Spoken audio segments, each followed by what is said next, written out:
Здравей, Цвети! Искам да ти кажа нещо, което мисля, че е важно.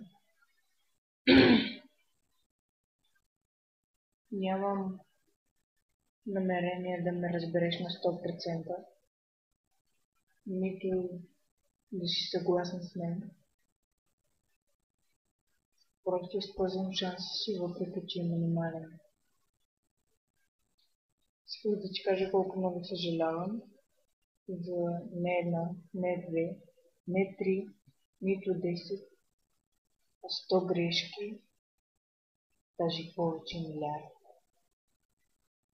За отрицателно време, т.е. за 7 месеца, колко разочарование причиних. Наистина съжалявам от сърце и готов съм всичко да сторя, само за да мога да върна това отношение между теб и мен. Както казах още от начало, нямам мисълта да ме разбереш на 100%, не на 100%, нито на 1000, на 10 000% за това, което предстои да ти кажа, но аз казвам само фактите. Виж, аз нямам човек в себе си, който да ми каже, това не е правилно или не трябва да правиш така. Намери някой друг начин да се намериш толкова прекрасен приятел. Женски род. Не знаеш, в деня, в който се запознахме, ти бях казала,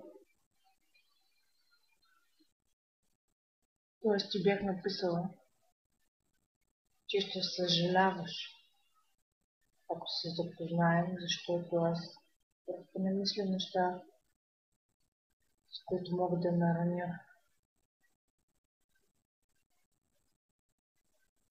Относно това, че нямам никой до себе си, не очаквам никакво разбиране от тебе.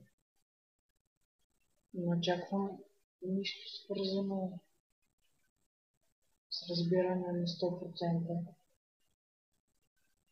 Казах само това, което имах. Казах само това, което сметнах за важно. Това е от мен, Цвети. Това мога да кажа. Не знам дали е малко или много. Не знам дали ще оправя отношенията ми. Не знам абсолютно нищо. Защото не се надявам. Но казах това, което е. Приятна вечер.